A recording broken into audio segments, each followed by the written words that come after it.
Assalamualaikum warahmatullahi wabarakatuh.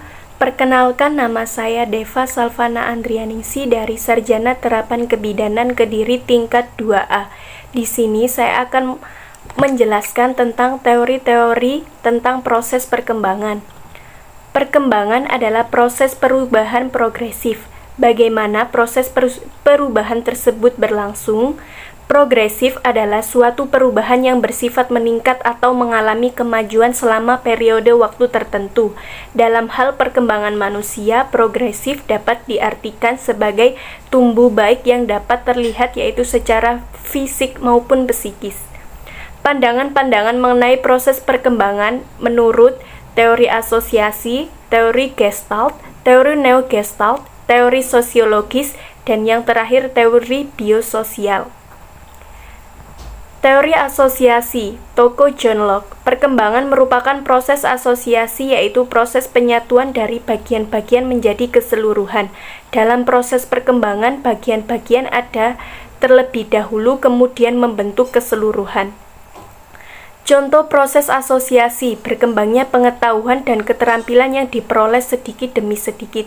Jadi berkembangnya pengetahuan dan keterampilan yang dari sedikit lama-lama menjadi banyak.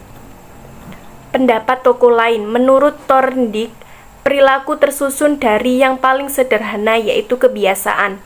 Dari kebiasaan berkembang menjadi perilaku yang lebih kompleks. Menurut J.B. Watson, perilaku dimulai dari unsur yang paling sederhana yaitu refleks. Dari refleks kemudian berkembang menjadi perilaku yang semakin kompleks. Jadi menurut Thorndike, perilaku yang paling sederhana yaitu kebiasaan, sedangkan menurut J.B. Watson, perilaku yang paling sederhana yaitu refleks. Yang kedua yaitu teori Gestalt, Toko Wertheimer. Perkembangan adalah proses diferensiasi, yaitu proses penguraian dari keseluruhan menjadi bagian-bagian. Dalam proses diferensiasi keseluruhan ada terlebih dahulu, kemudian muncul bagian-bagian dari keseluruhan tersebut. Contoh proses diferensiasi, berkembangnya ciri-ciri seks sekunder pada masa remaja mempertegas keberadaan dirinya sesuai dengan jenis kelaminnya. Yang kedua, pertumbuhan individu pada masa pranatal yang mulai dengan menyatunya satu sel telur dan satu sperma, kemudian berubah menjadi banyak sel dan selanjutnya membentuk bagian-bagian tubuh.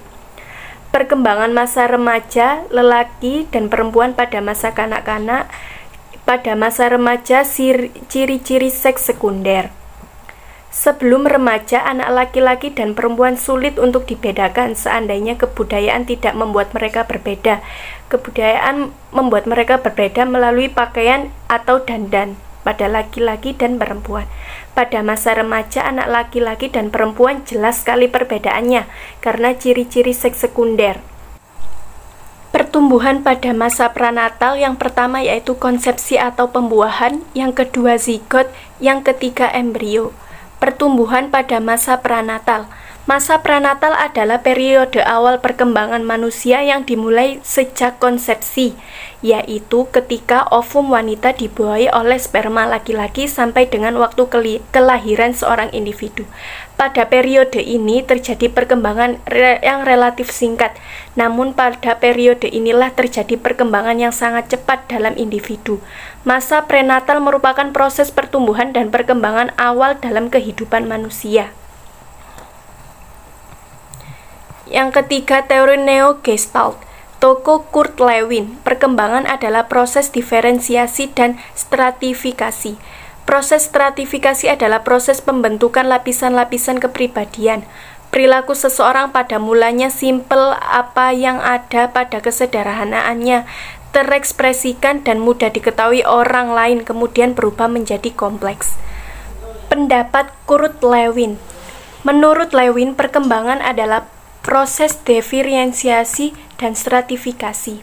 Diferensiasi, semakin bertambah usia, maka region-region dalam pribadi seseorang, dalam laki-laki perempuannya akan semakin bertambah. Begitu pula dengan kecakapan atau keterampilannya. Contoh, orang dewasa lebih pandai menyembunyikan isi hatinya daripada anak-anak. region anak lebih mudah ditembus. Yang kedua, perubahan dalam variasi tingkah laku. Yang ketiga, perubahan dalam organisasi dan struktur tingkah lakunya lebih kompleks. Yang keempat, bertambah luasnya arena aktivitas individu. Contoh, anak kecil terikat oleh masa kini, sedangkan orang dewasa terikat oleh masa kini, masa lampau, dan masa depan. Yang kelima, perubahan dalam realitas. Dapat membedakan mana yang hayal dan yang nyata. Pola berpikir meningkat, contohnya dari pola berpikir asosiasi menjadi pola berpikir abstrak. Proses stratifikasi. Proses terbentuknya stratifikasi sosial dapat terjadi melalui dua cara, yaitu yang pertama terjadi secara alamiah, selaras dengan pertumbuhan masyarakat, dan yang kedua terjadi secara disengaja dan direncanakan manusia. Teori sosiologis. Tokoh James Mark Baldwin dan Sigmund Freud. Perkembangan merupakan proses sosialisasi, proses belajar untuk dapat bersikap dan berperilaku seperti orang lain. Pendapat Baldwin, proses sosialisasi terjadi melalui imitasi, yaitu proses peniruan, sikap, ucapan, tindakan, dan seterusnya dari individu-individu lainnya. Baldwin menyatakan ada kesejajaran antara ontogenese jiwa perorangan dengan filogenese jiwa bangsa-bangsa. Maksudnya adalah persamaan ekspresi psikis anak-anak dengan ekspresi psikis masyarakat primitif.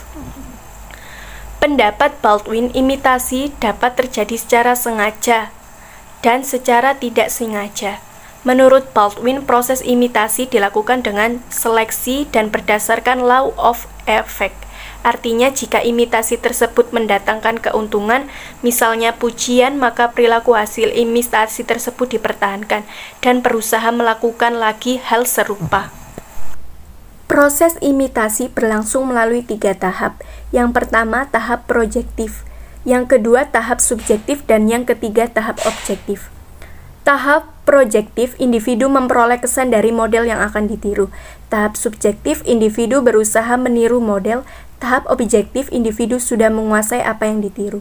Jadi, contohnya seperti tahap projektif, anak-anak yang sudah memperoleh kesan dari tingkah laku ibunya, yang akan ditiru adalah ibunya. Tahap subjektif, anak-anak sudah berusaha meniru tingkah laku ibunya. Tahap objektif, anak-anak sudah menguasai apa yang ditiru tentang tingkah laku ibunya. Dalam imitasi terjadi trial and error.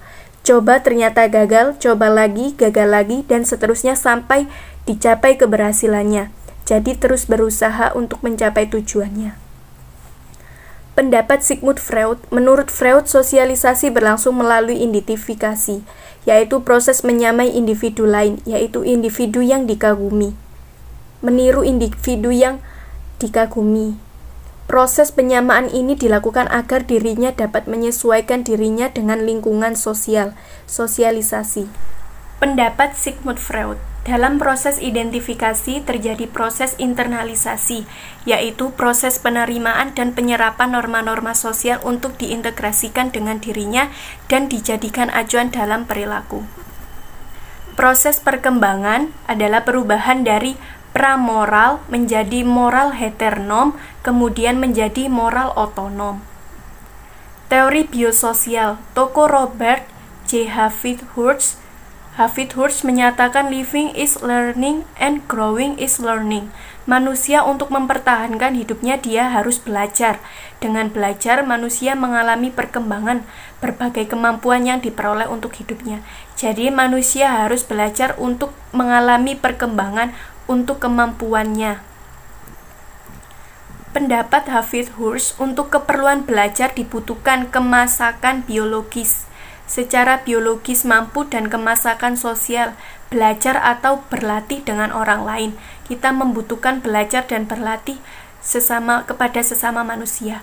Dalam proses belajar dan tugas-tugas perkembangan yang harus dikuasai oleh setiap individu pada setiap fase yang dialami. Terima kasih atas perhatiannya. Wassalamualaikum warahmatullahi wabarakatuh.